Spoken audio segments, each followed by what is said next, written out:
A brain, an athlete, a basket case, a princess, and a criminal walk into a high school library. And somehow leave with a new identity and a criminal record.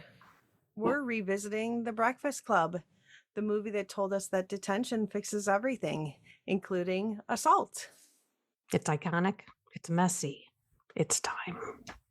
Welcome to the Shermer High Alumni Association.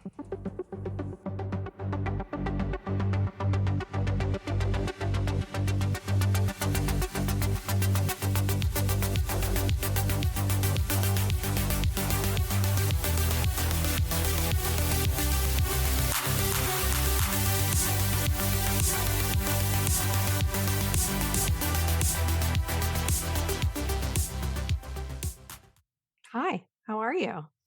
Totally phenomenal. How are you? Pretty good.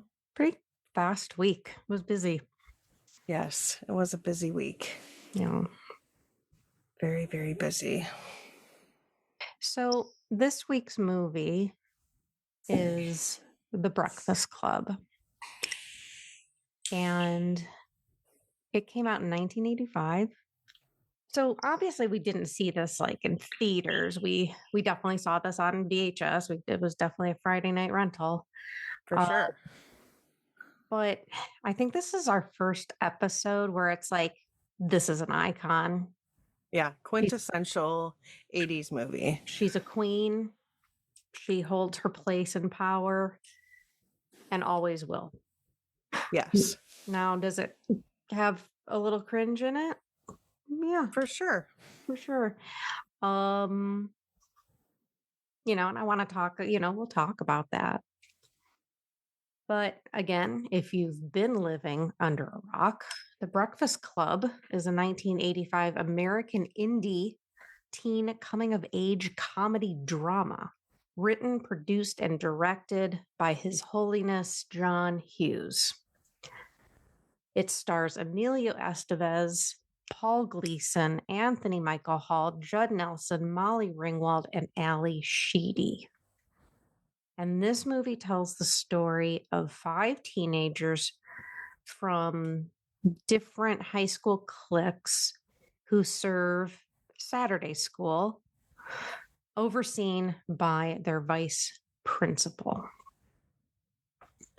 So we're going to call it Saturday school because that's what it was called for me. Yes, I struggled with that a few times when I was writing my notes. I'm like, detention. Yeah, it's not detention. It's a Saturday school. It's a Correct. Saturday in-school suspension. Basically. Saturday school was way worse than detention. Yeah. How many times did you have? Did you have Saturday school? I don't remember. You probably didn't. Probably not. Probably not. I don't feel like I was ever really in trouble. Okay. Well, I was there a lot. Yes, I remember that. I was there a lot. And so it's a very familiar setting for me. I'm sure it didn't go like this, though. No, not at all. I think it was a little different. Not at all.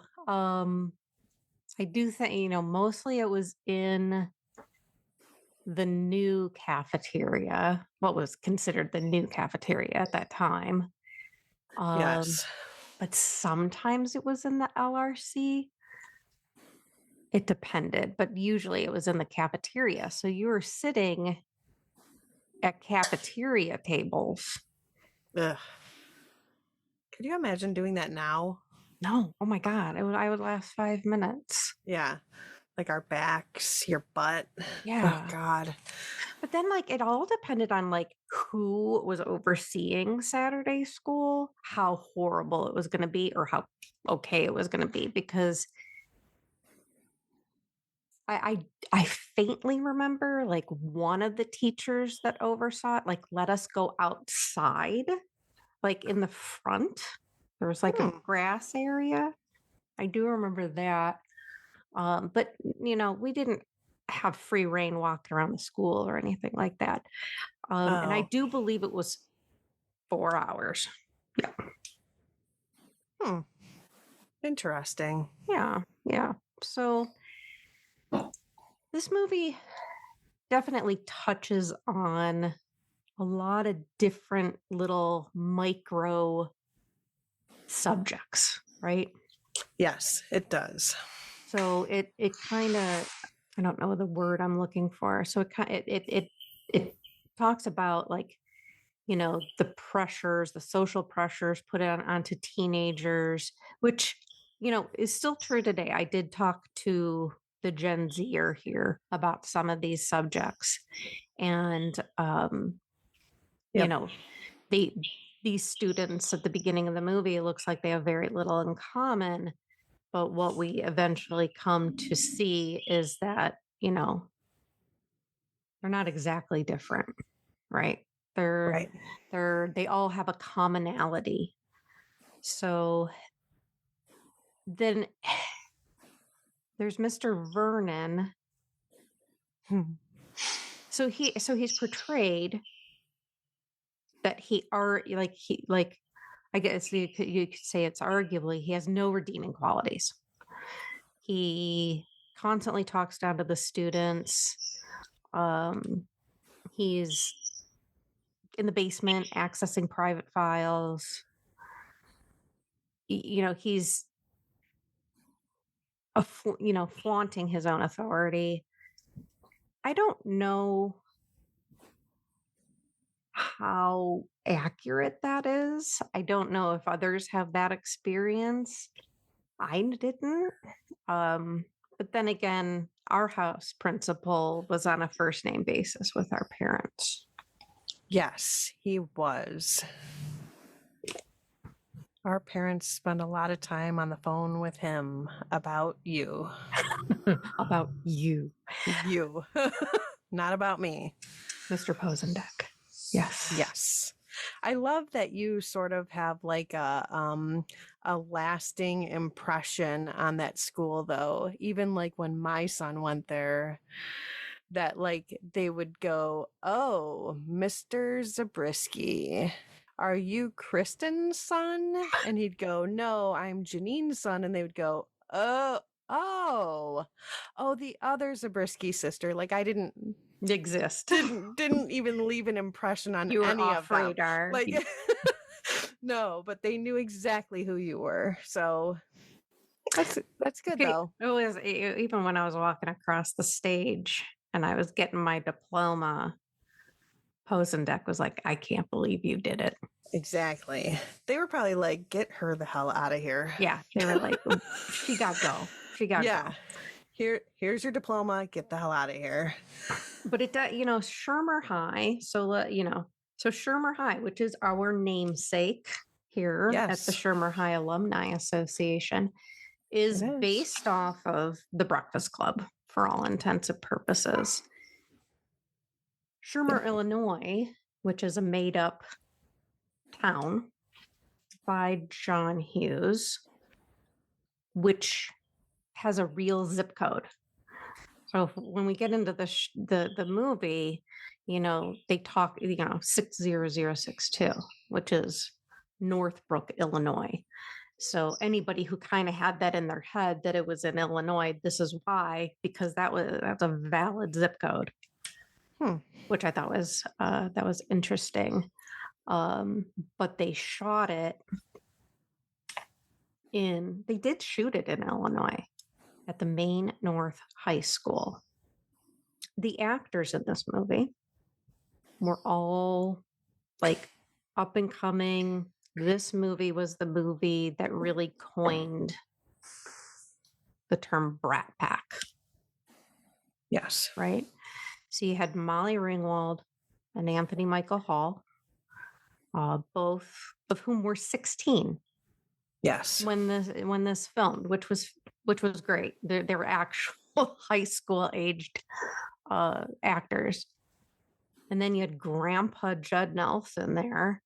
Yeah, he was In 24. 25. Yeah, 24. And so he definitely did not fit that high school look, like, whatsoever. I he looked like a grown ass adult. Yeah, um, and Emilio Estevez and Ally Sheedy, they were 21. right. So they're just kind of like barely still have a little, you can kind of tell with Ally Sheedy, she still has a little baby fat to her. Yeah. Um, so, and then to make us feel old, Paul Gleason was 45. Oh, wow. I know. Oh, but we look so much better than that. Gen X, man, we are the best aging generation. We really are. I mean, we all still look like we're in our 20s. For sure. Yeah. Yes. So when this movie came out, do you know when it was released? I don't remember when it was It was released. released on February 15th of 1985. It premiered in Los Angeles on February 7th of 1985, and then it was theatrically released on February 15th of 1985. Oh, February of 1985 was not a good time for our family. Yeah. Yeah. That was, yeah, wow. That's interesting. Interesting. So that came out. Do you know what it came out with? Did anything else come out that week? Because it did amazing. No, that's I fine. don't know off the top of my head. Yeah, well, we don't know because it doesn't matter. Because it grossed 51.5 million against the $1 million budget that they had. Yes. So it was a box office like hit smash, And just this year, just in February of this year, the film turned 40 years old. That makes us feel so old. I know. And they all had gotten together. Did you see that? Yes. Yeah, they all look relatively well, but they all look great. They all really do. And they all individually went off into their own careers. Like they did. They didn't get. Molly Ringwald did get stereotyped a bit in her adulthood. But she was the little queen of the 80s, that's for sure. So, yes. so very, not a ton of movies on Rotten Tomatoes, get glowing reviews, right? No. But they get an 87%. It's a certified fresh movie, and we're here for it. Hell yes. So let's dive in.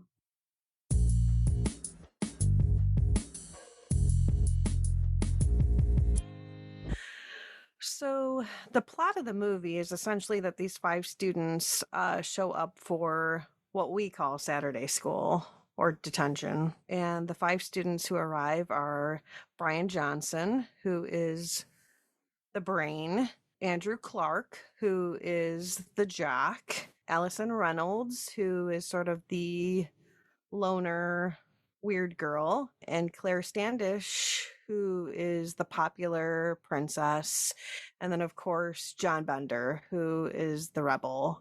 They sort of gather in the school library for this Saturday detention, and the vice principal, Richard Vernon, comes in and he says, hey, we're going to sort of change things up. You guys need to write this 1,000-word essay about who you think you are.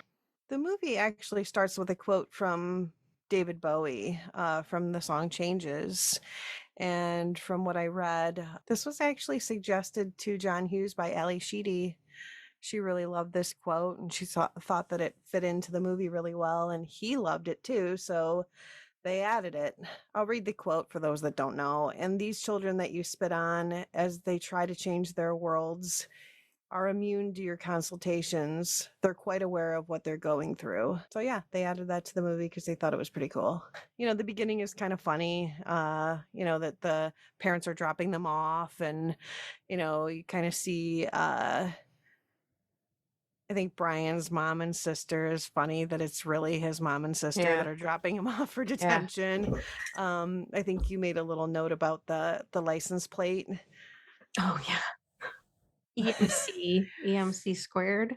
Yes, Yeah. EMC squared, which Yeah. was pretty good. Hmm. Um, yeah, and Claire gets out of her BMW and her father is, really sorry he can't get her out of Saturday school, but that's just he'll make it up to her. So you kind of get a glimpse at what Their backgrounds, their right? background is, and Like Andrew with his father.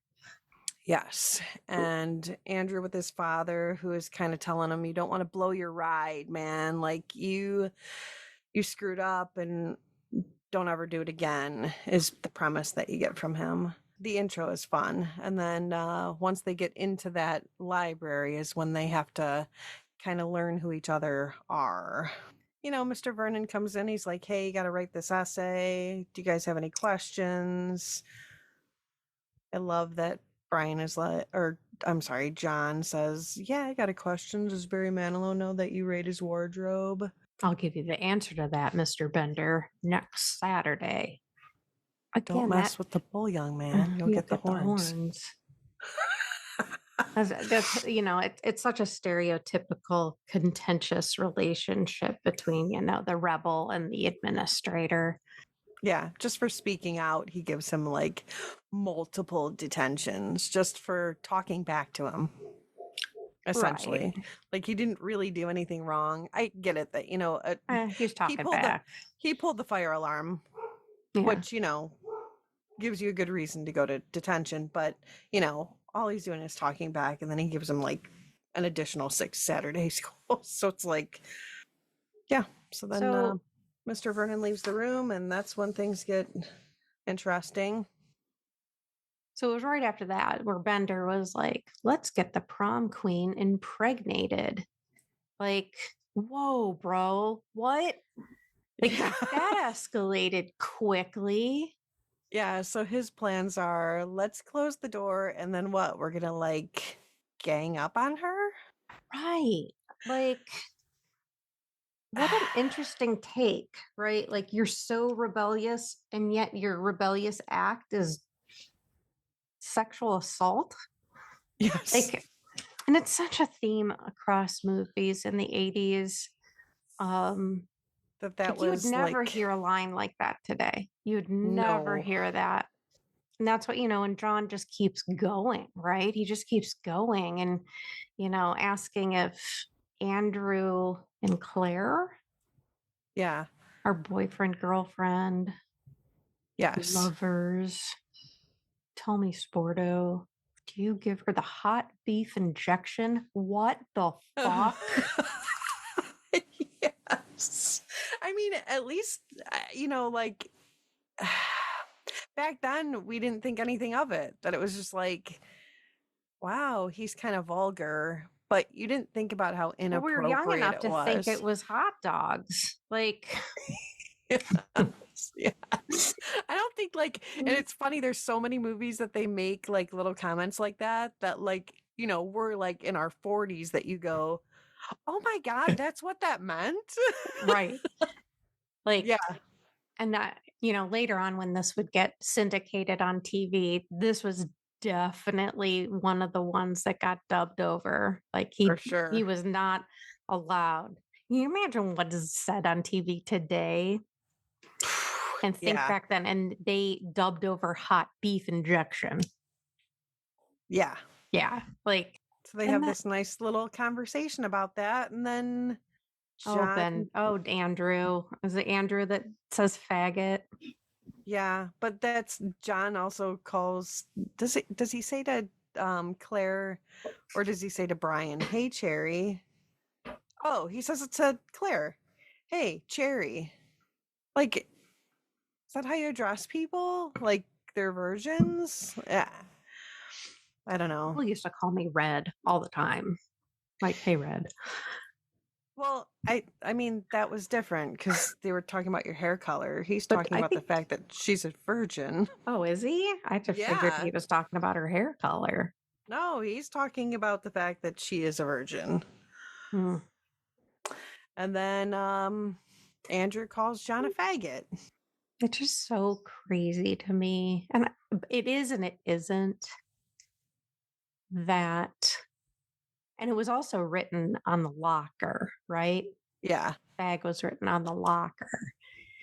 That this was like funny. This was Mm-hmm. funny. Like, Yeah. um, And it was just like a normal everyday derogatory term that you just called somebody. I mean, even up until when we were in high school, it was Yeah. commonly used. All the Commonly used. all the time. Right. So this is where the cringe meter hits for me. I don't think it appears again in the film. I think this is it. Uh, but it was not dubbed over. Yeah. So his line was, "You wouldn't know anything about it, faggot. You never competed in your whole life." Right. Yeah, Half beef injection was dubbed over, but but not not you wouldn't know faggot. anything about it, faggot. So that, telling of the times. Very, very much so. Yes. Yeah. And so, and you don't hear this a lot throughout John Hughes films. I feel like John Hughes does a relatively good job at being neutral. I wouldn't say inclusive because that was a room full of white people. Yep. There was no color in that room. Not at all. But yeah, so we'll move on from that. So that's where the cringe meter ranks the highest. Okay, so no, so the door was still open, right? No. Or was it lunchtime that he says the eat my shorts thing? Like it was in that part. I think that's when no, it was before lunch. Now I have to rewatch the movie. Um I mean, I just watched it like yesterday, so again, if he I gets watched up, it. So, we'll all get up. It'll be anarchy. yeah, because he's having Andrew get up to move the magazine rack to open the Right. door And after he pulled the pin out, you're right. and um, he's like, "Wait, why does Andrew get to get up? If he gets up, we'll all get up. It'll be anarchy." And Mr. Vernon is like, I know you're the one that pulled the pin out, blah blah blah. And this is where he's like, do you want another detention? Yes. Do you want to keep going? Yes. Are you done? No. No. And then, he gives him all these detentions. And then when Mr. Vernon goes to walk out the door is when he's like, eat my shorts. Or no, I'm sorry. No, he says He's eat my like, shorts. That's what gets him in trouble. yeah, eat my When shorts. he slams the door, I Yeah, that's believe for he the, says F you. yeah. Um, but you can't like make it out really. So that just goes into everyone's just in detention. Um, they're just Sort of wasting being time. kids, right? Being teenagers. Playing paper Um, football. Bender smoking, Claire sleeping, Allison's drawing when she uses the dandruff from her hair to make snow on her drawing. just brilliant. Yes. This is kind of when John and Brian start talking about how nerdy Brian is. And is this where he says you're a parent's wet dream or something? And then John is kind of asking Claire if she's a virgin. And he's like, yeah, I bet you are. And Andrew's like, dude, like, just stop asking her that. And it just seems like it's very important to John whether or not Claire is a virgin because he brings it Yeah, up several times he at the beginning of the movie. he really harps on it. Yeah. And so Andrew's kind of defending her, and, John and, Andrew get into this sort of argument, and he says, you and what army are going to fight me? And this is, I mean, I say this line a lot where he's like, Andrew says it's just me. 2 hits, me hitting you and you hitting the floor. You say that a lot? I say it a lot. It's 2 Okay. hits, me hitting you, you hitting the floor. So Bender actually pulls out a knife. And this is where you sort of get this feeling like, oh shit. Shit's getting real. Like, and Right. everybody's face is like, what the hell? He just pulled a knife out. But then he just stabs it into a chair. And then Allison immediately steals the knife. Which is fantastic. So, like, how jaw-dropping that was to students at that time, right? Pulling out a knife. Yeah. Today, you just figure everybody has a knife, if not a gun. That's the first indication of, like, this guy's got something going on. Something's going on with this guy. So then they just kind of cut to them all sort of. So now we've moved on to lunch. And Mr. Vernon comes in. And so Andrew and oh my God, what's Ally Sheedy's name? Allison. Oh my God, it's her same name. It's her name. It's her actual. So they're tasked with going to get the milk. Yes. And so there's that scene where they kind of. It's cringy though too. It's so cringy. Like he's trying to have a conversation with her, but she's like, "No, I'm aloof. I love to drink vodka. Whenever." Yeah. What? What? Yeah, yes, that was interesting. But they don't go get milk. They go and get Coke from the teacher's lounge. They do. Yeah, so everybody gets Coke. That's not the same thing. No, it's not. Milk and Coke are not the same. They're not. But Andrew brought his own milk. He did. So I don't know why he was asking for more milk, because he brought a half gallon of milk, which I would like to know where he was refrigerating that. That's the first thing I thought of when he pulled out the milk. I'm like, where was he It's been sitting under the desk all morning. Been sitting there all morning, and he's just going to drink warm milk. Ugh. Maybe it was not pasteurized milk. Let's hope so. It's a movie. Otherwise he's going to have some gastrointestinal distress later.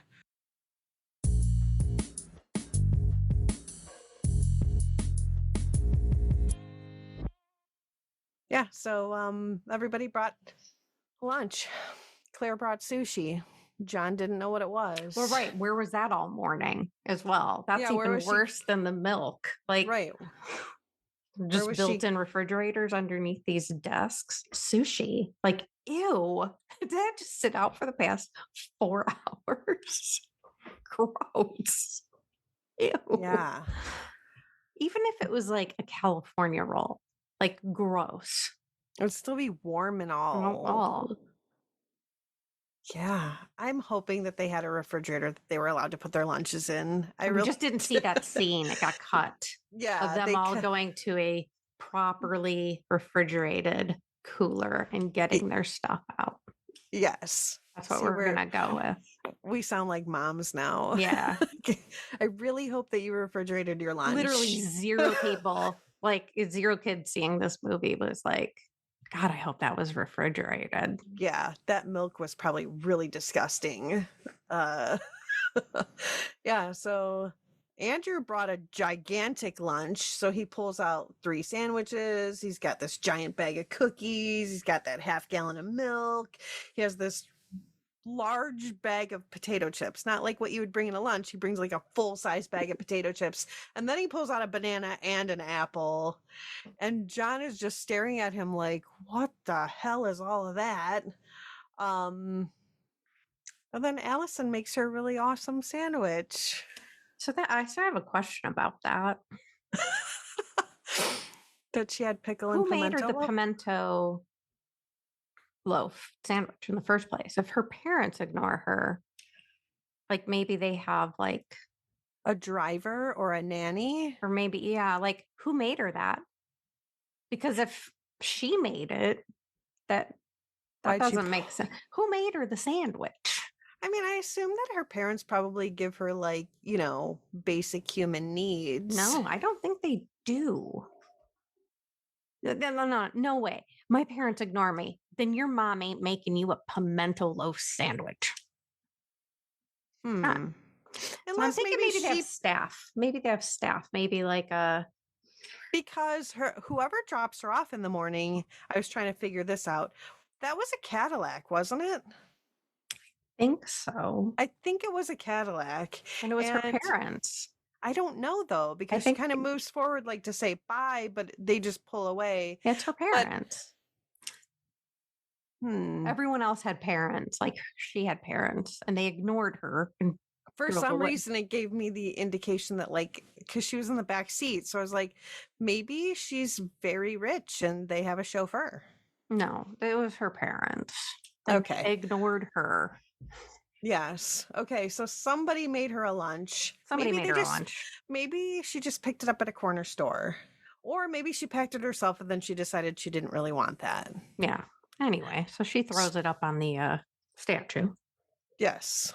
And then she has pixie sticks and she pours those onto, was it mayonnaise that was on there? Or Ew, no. I don't, Was there there a was, condiment on there? it looked like there was something on the Butter. bread. It was butter.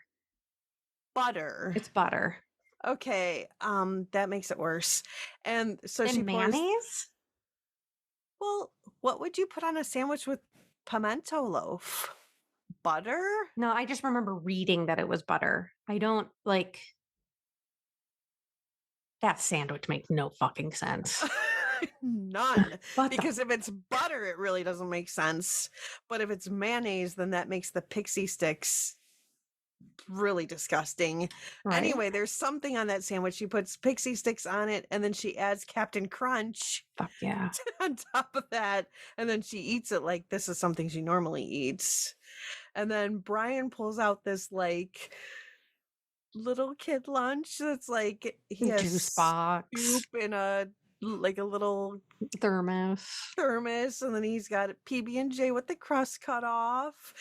And Bender says, "Did your mom marry Mr. Rogers?" No. And Brian goes, "No, Mr. Johnson."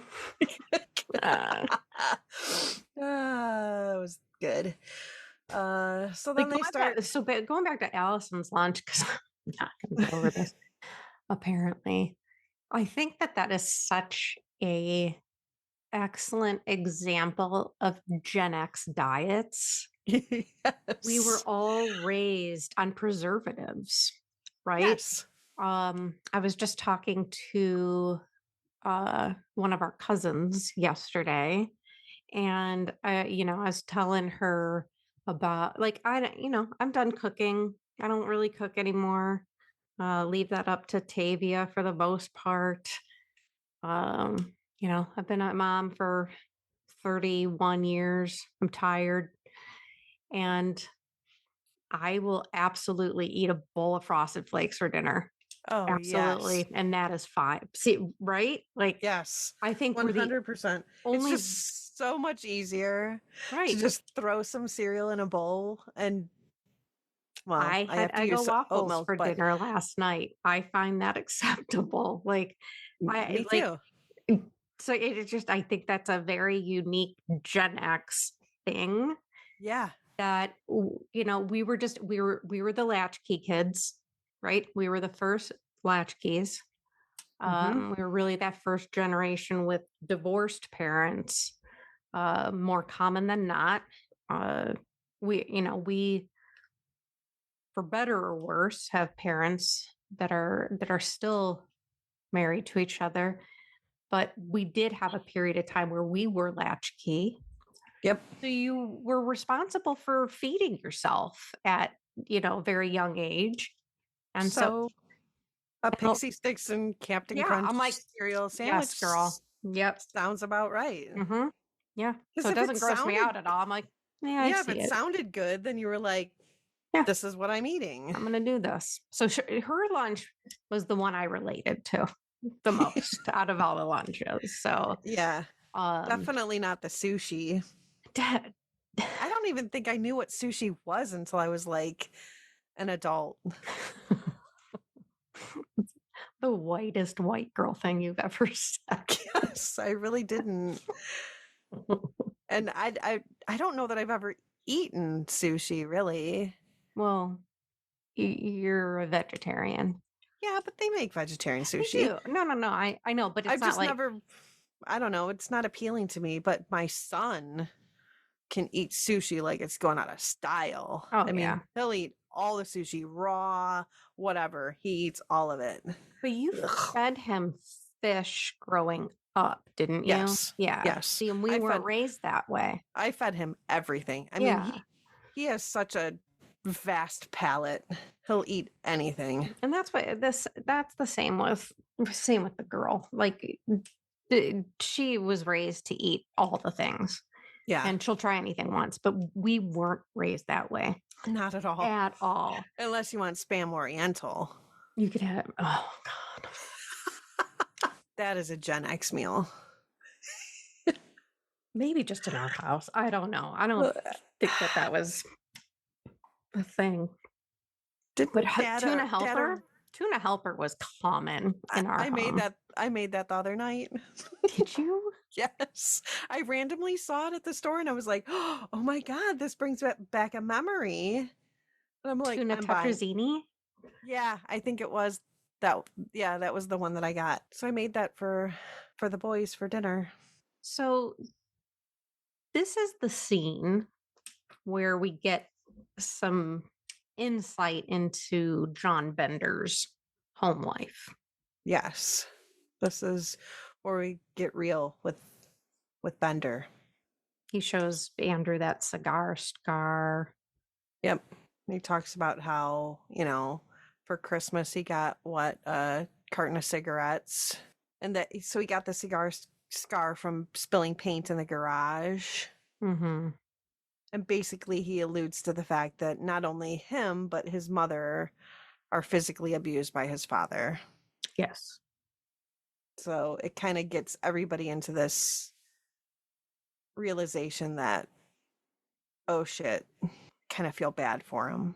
So then we get to a scene where now they're all walking together down the hallway. They're all together So they all decided to leave somehow. because they're going to Bender's locker, right? Yes. But They they need don't know why they're going. Okay, so the students all leave the library or the LRC to go to Bender's locker. Yes. And so they go to his locker, he gets his weed. Okay, so they're trying to go back to the LRC, right? They're trying to go back to the LRC and Andrew, like John knows which way to go, right? Because you assume that he's just in Saturday school all the time. Yes. And he, Andrew is like, no, go this way, it's faster. Go this way, it's faster. And, so John's overruled. And then they get to where Andrew thinks they should go, and there's a gate and it's locked. And that's when John takes the hit, right? He takes the hit for the group. So he stuffs his weed in Brian's short in his pants, which is which is a hot take. And it's an interesting thing to do to a human. Yes. Very much so. Let me shove my weed in your crotch. That's an intimate act. Yeah. And so Bender heads to the gym and yeah, starts so he starts singing. singing. Oh my gosh, what is that song? I want to be an An airborne ranger. There's a name to that. I can't think of it right now. And so so he's leading Vernon away from the kids so they can get back to the LRC. And so Vernon gets to Bender and he gets in trouble. And so now he's moving Bender and he puts Bender in to a utility closet. Yes. And that's when Vernon threatens to fight him completely unprovoked. Right. completely unprovoked. It's such a weird scene. Like, what? Yeah, it's like he was trying to intimidate him, like, you're not in charge here. I am, and I'm gonna like take my power back from you or something. And I think, you know, Bender gets sort of scared, but it's almost like he's like in awe. Like, is this really happening? And what should I really do in this circumstance? Because I'm Well, he sure doesn't have an Bender audience, right? He doesn't have an audience he to doesn't have an perform audience. for. I'm sure he really would love to fight him, but at the same time, he's like, Yeah, no, he can. what am I supposed to do here? So he sort of backs off, and I think this also plays into the fact that he is an abuse victim, and he's kind of seeing that in Mr. Vernon is that this he's got some of the same qualities that my dad has. Yeah. Yeah, it's such a, but then, like, even on the Vernon part, like, what a piece of shit. Yeah. Why would you want to fight a student? And Right. why, first of all, the locking him in a closet is terrible. But the fact that now you're threatening to fight a teenage kid? Right. Yeah. It's so fucked up. So he leaves him there, and then And we locks the see, door. and you know what? I don't know how that's possible, but okay. Oh, yeah, I guess he would be able to lock it from out. No, that's not how fire codes work. Well, this was the It 80s. was the 80s. So we see Bender climbing on the He goes through ceiling the grid system. yeah, he Oh, goes through the ceiling tile and yeah. He goes back over to the LRC and he's telling himself a joke. yes, about Where how the woman has the poodle under one arm and a salami under the other, and she walks into a bar we and never get the punchline of that joke, there do is we? no punchline to the joke, and you can actually read because I think people were like, "Well, what was the punchline to the joke?" And there is no punchline. There never was a punchline to the joke. But she walks into the bar, and the bartender's like, "Well, I guess you don't need a drink." And there's no like punchline to it. There never was. And I think from what I read, that was improvised. Like Judd Nelson just made that up. Okay. Yes. Okay, I'm here for it. Okay, that's Yeah. fine. But then he ends up falling through one of the tiles. And it was a Um high ceiling. I it was mean, nice. he So I'm felt hoping like, he fell to the second floor yeah, I mean, and not down to the first floor. So this is where I kind of had a okay, LRC. yep. This one was two-story. I felt like this one was very similar to the one we had, but I couldn't remember it. Like I'm like I remember there were stairs and the stairs looked like that. They were like the open step stairs. I remember the couches. I remember all those things. I have no idea where this was in the high school. And so I messaged my bestie from high school and I'm like, where the fuck was the LRC? And she's married to, a Lakewood grad as well. And so she asks him. So, and then I texted Alana's best friend. I'm like, where's the LRC last year? Where's the LRC when you were there? And he was like, it's above the cafeteria to the right of Johnny Appleseed. I'm like, okay, so it's new building, second floor. Okay. Okay. Um, Why can't I picture it right. You either? can't picture it. And I'm like, it was two floors. He was like, no, it was only one floor. I was like, oh, okay. I mean, Maybe we that's imagined that we actually had the library that was in the Breakfast Club. no, it was two stories. And so I started going down a rabbit hole of old yearbook photos, like going back into the 70s and stuff like that. And there are pictures of like clubs that are on those stairs. So the stairs were there. So that they just like removed those at some point and just made just that's a major So where structural renovation that I I guess I did leave the state for a really long time, but um Now I really can't picture it in my head at all. it's hard to remember. And then like Christina was saying, like I think she was saying, because you could overlook the courtyard. And I was like, okay, okay, but I still really can't. I really need to find like footage of the old LRC. I'm sure it exists. Um, but anyway, that's my like tangent on the LRC was I know it was similar. I know it was similar to this one.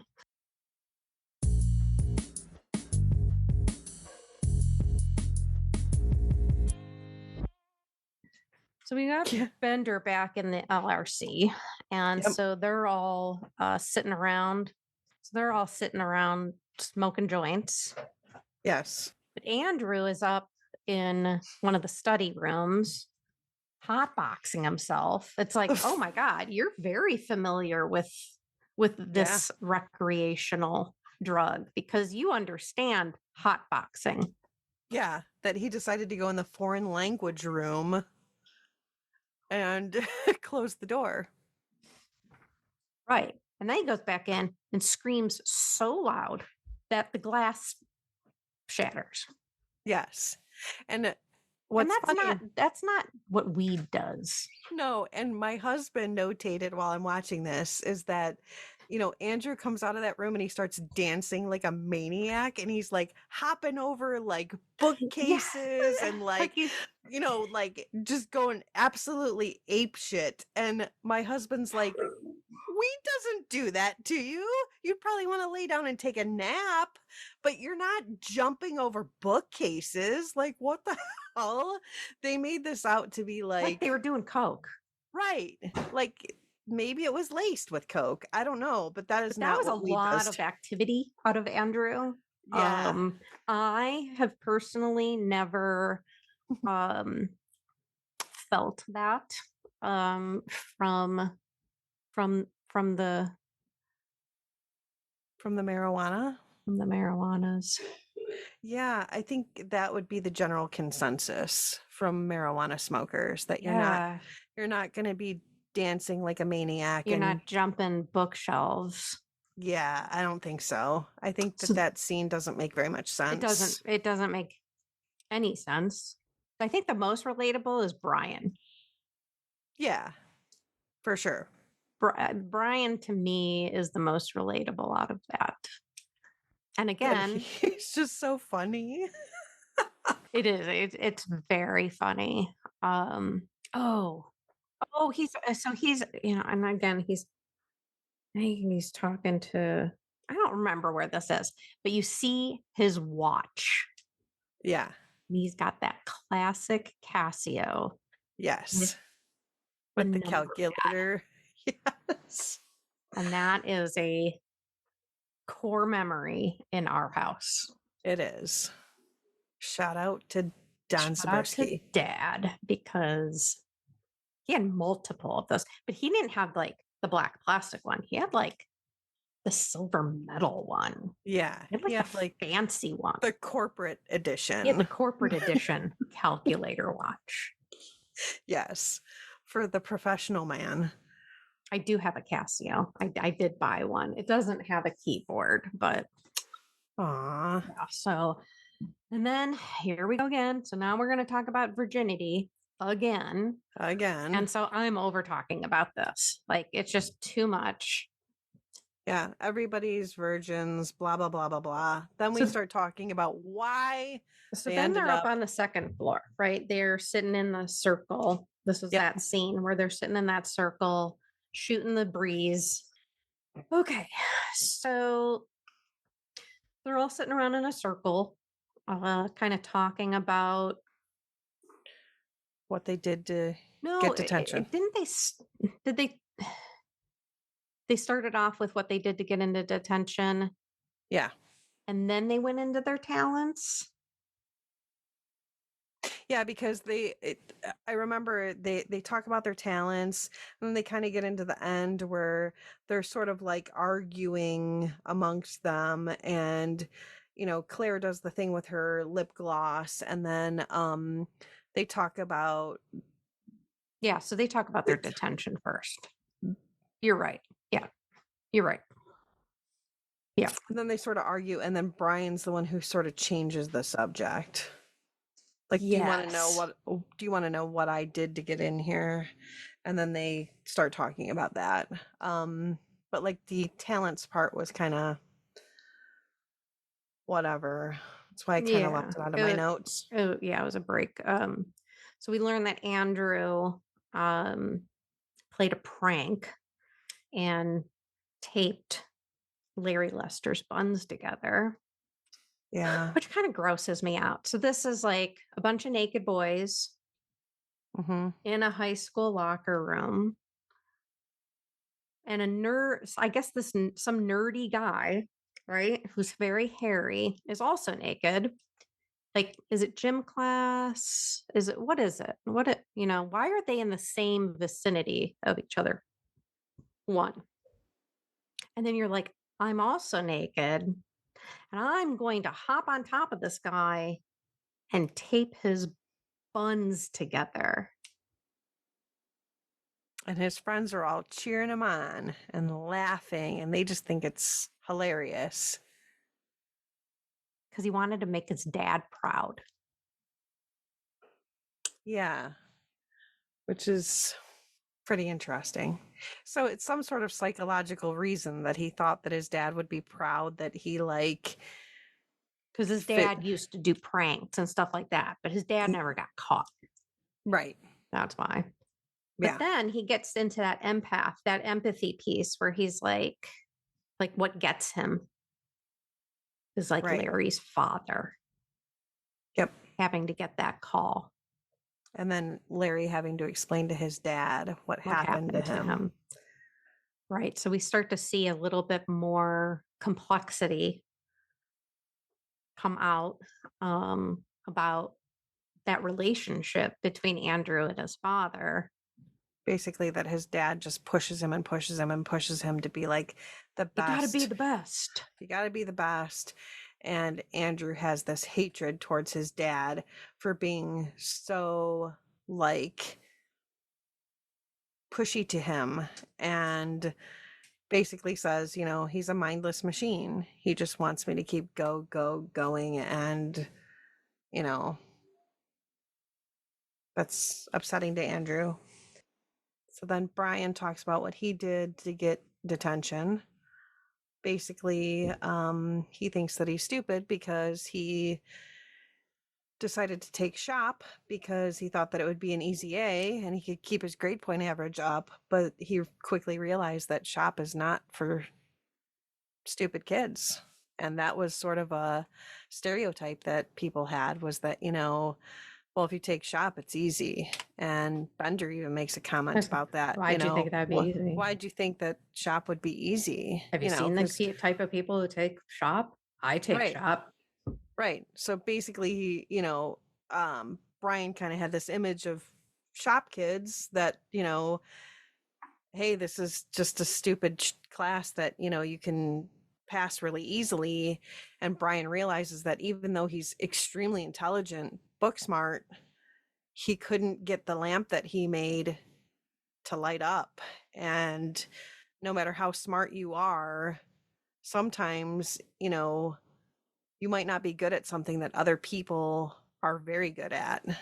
So, um, Well, so then this brought up the whole, it's like the LRC we went to an amazing high school. I think that yeah,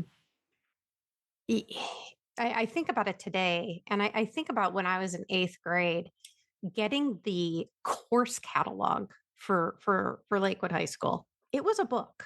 yeah, It was a book yes, of courses because, and I understand not all high schools were like this. I do think that Lakewood was unique. Um, Mainly because I know that we brought students in from other cities for certain things like shop. yeah. There was an entire dedicated like automotive shop. Mm-hmm. We had Which it, is still there. which is still there. Mm-hmm. And the arts building, which is not there, Mm. had real arts, real like shop. It was so amazing. It That was, building was like my home. I loved that building. We had like a ceramics class. We had a whole ceramics studio. Yeah. We had guitar lessons. There were actual like classrooms for learning guitar and like learning drums, and it was just anything that you wanted to learn, there was probably a class for it. I took batiking. Right. Right. That was a class, batiking. Like Yes. it was amazing. And so, um, And we had a uh, planetarium. we did have a planetarium that's also gone. Yes. Um, that a lot of people like went to make out in the planetarium. I'm not saying I'm one of those people, but No, of like, course not. nah, no, of course not. No. Um, but that was a popular little location. Hmm. Um, so yeah, like I just I miss that we don't have I don't that school doesn't have those things anymore. No. No, and it's unfortunate. Yeah, But they very much built so. a community gym. I'm not slamming on you, Lakewood. It was just we had so much. We really did. Yeah. I mean, we had like the driver simulators underneath the civic auditorium. Oh, Like, yes. you I don't see often that. wonder if they're still there. I think somebody asked that question like in a Facebook group, and they're not. Yeah, I would imagine that they got Yeah, rid of that them. they're But not there. Yeah. yes, I remember taking that. It was so Yeah. good.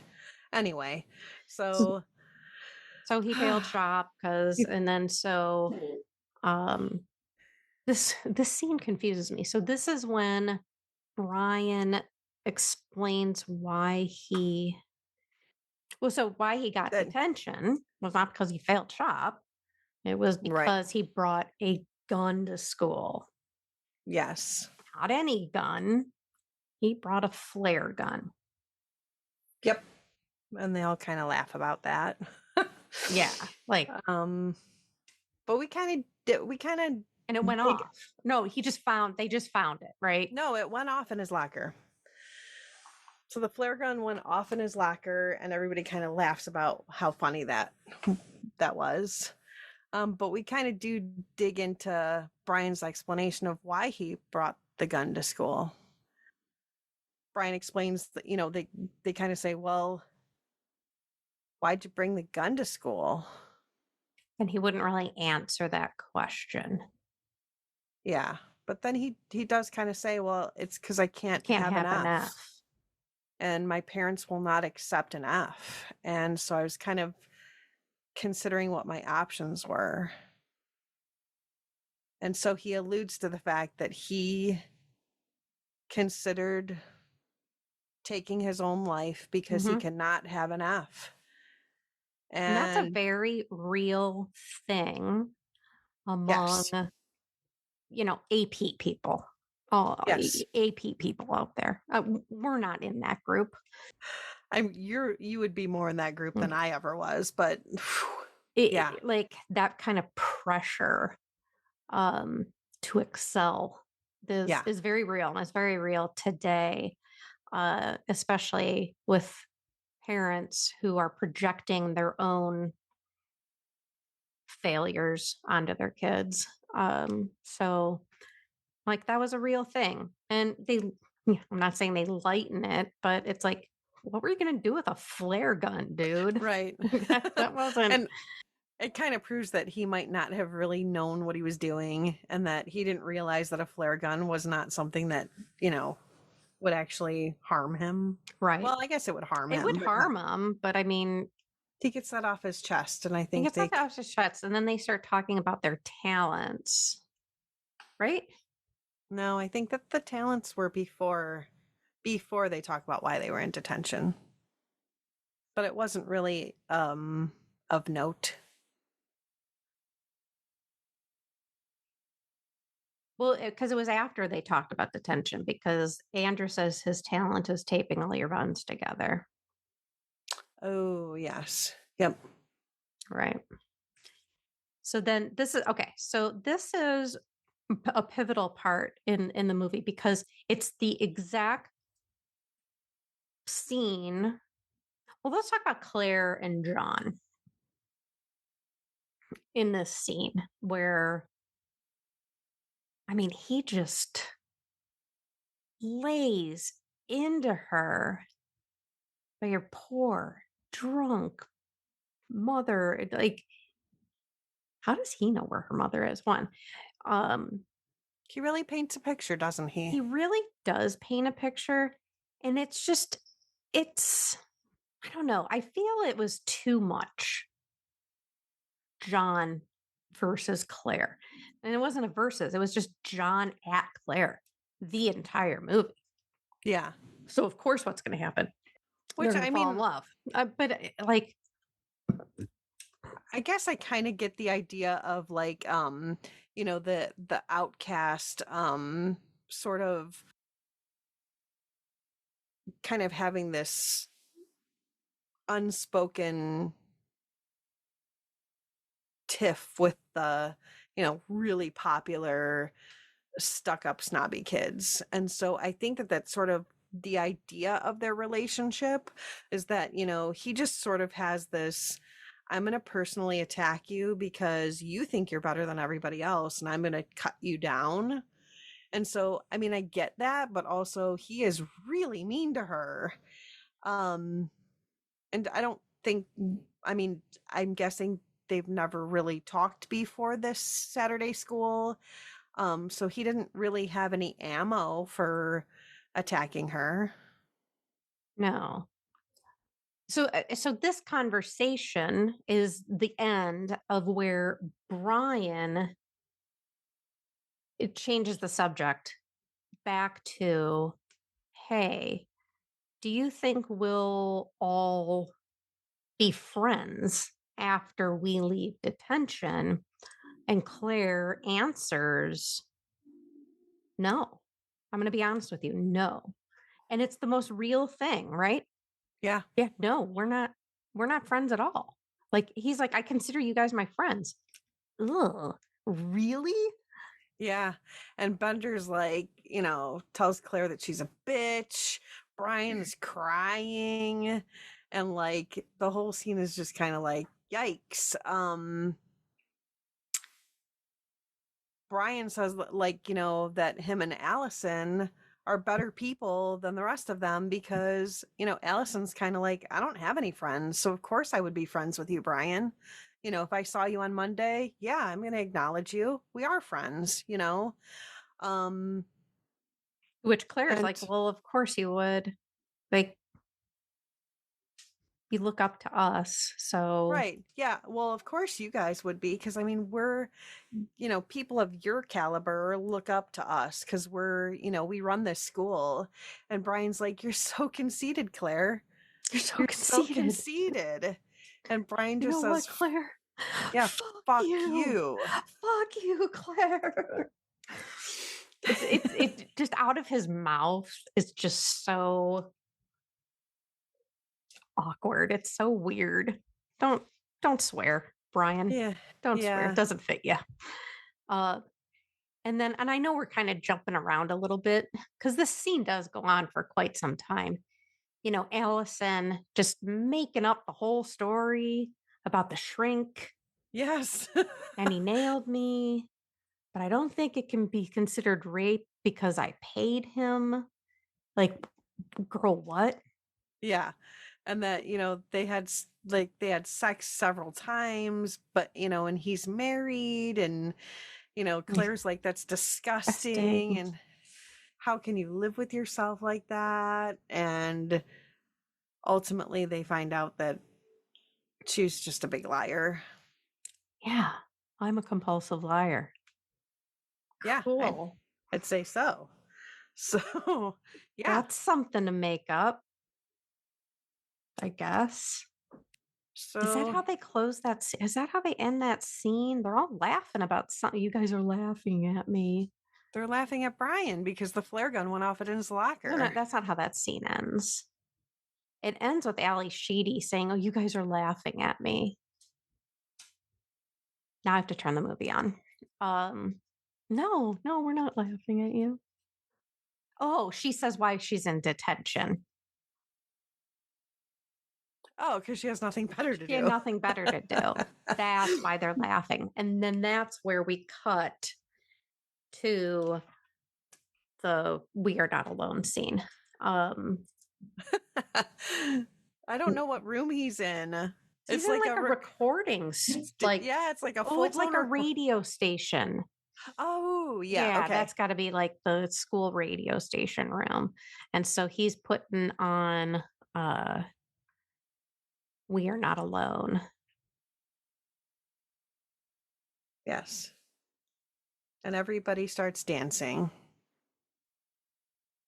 I mean, it's a banger of a song. It It is. is a banger of a song. Um, and this is, you kind of get the individual dancing styles of each of the kids. Yeah. Um, and that's another key one because it was always like, oh my God, I want to be able to dance like Molly Ringwald. She's so good at that So hopping around or apparently, whatever she's doing. apparently she took that choreography from Belinda Carlisle. Did she? Yeah, I saw a little blurb about how she actually took, because she doesn't know, Molly Ringwald does not know how to dance, and she did not know how to dance for this movie at all. So she watched a Go-Go's video and she copied Belinda Carlisle's moves. Brilliant. Yes. And so this scene is the most rewound and watched scene in the Zabriskie household, Yes. But mainly because also, it's awesome. but And that, also Bender goes back to the room that he was supposed to be in. So he's crawling back through the ceiling. So well, he's, he's still in the dance scene. He's still in the music scene because he's banging his head up again. He's on yeah, so the statue. So he's oh still yeah, in yeah, the yeah. I'm scene. sorry. I'm sorry. I'm sorry. We're still in the dance scene. And the way that dance scene ends is with Ally Sheedy sort of doing that like shakedown into the Yeah. into the floor, Hmm. which our actress sister Carol would reenact Yeah. I over wish and over and over. Carol's off this week. Um, it's and too bad. We I we know. could have recorded a video of her doing that. I know if she could reenact that, we could like put that on social. Yeah, that would be great. So That'd be great. Carol, you're gonna have to record a Yeah. video of that. Yes. And so that, so that's a core memory is Carol in the living room performing that Yes. little dance scene. So then you see Bender crawling his way back to How did he get up into that ceiling again? I It's so tall. know. Mm, Maybe there's a ladder or something to access like pipes or something, like a utility something or other. right. We don't question it. He's Yeah, back we up there. He's going back to his utility closet. Um, and so the kids is back in the LRC. They're all kind of sitting around, and Claire asks Brian, are you gonna write your paper? Basically, she just volunteers him to do it yes. for all of them because they're just not gonna do it. And they're like, "We trust you. Yeah. You just write it for You us just write it because for us." So Brian's like, "Okay, great. I've got a job." So he's gonna write the letter or the paper. Sorry, the the paper, essay. the essay, even though it starts with "Dear Mr. Byrne." Um, and then you've got Claire looking at Allison, and she's like, "Okay, come on, let's go. Where are we Yeah. going?" Just come on. Just come on. We got stuff to do. So this is when Claire is giving Allison a makeover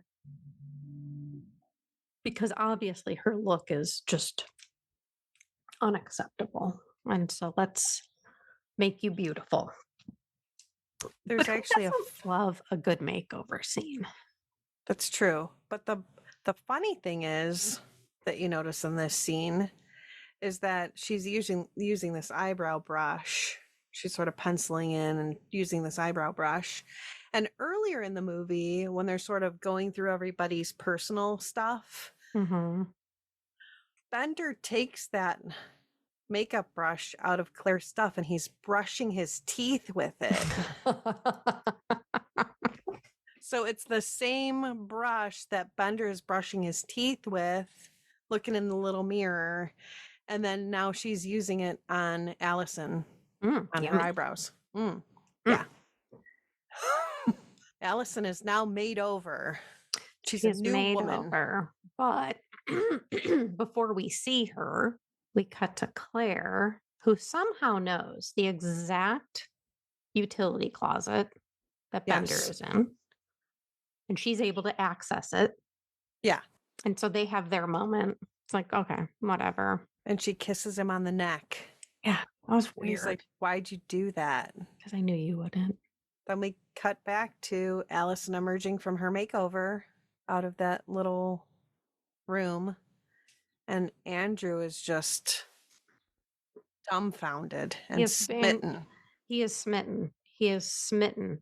Like, but you can tell throughout the whole movie, he's kind of been like, you're interesting. You're interesting. I think, like, and they had that moment earlier on, um, when she had dumped out her purse. And they kind of talk about her parents, about what Yeah, they, they ignore me. yeah. And so They've they sort already kind of started like, and then she comes out where you can actually see her face, and she's not wearing all the black. Although I'm going to say there was nothing wrong with the way she no, looked. nothing at all wrong with how Yeah. she looked. But He does I notate think she that. looked better than she had like in that hairstyle. That hairstyle was gross. Yes. The new one, like that, she looked like a character out of Little House on the Prairie. Yeah, kind of. Yes. Yeah. So, Andrew's happy that he can see her face now. Brian kind of looks at her and he gives kind of a little laugh and she does this like she's going to punch him and then he kind of gives her this like, no, I mean, you look good. And then she smiles like, thank you. Yeah. So, yeah. Then everybody's leaving detention. Yeah. So they're leaving Saturday school. And they say bye to Carl, the janitor, which, by the way, at the beginning of the movie, they show the man of the year. And Carl was the It's man of the Carl. year Yeah. from 1969 or something, but now he's the janitor. Right. So he went from man of the year to the janitor, which, whatever. Andy and Allison are now kissing. Right. They're in love. They're in love now. And they've really progressed quickly. And she steals the letter, or she steals the patch off the side, not his letter, but like this patch off the side. Yeah, she not just the rips S. it. No, she just rips this patch off the side of his jacket. Like I could see that if it wasn't sewn.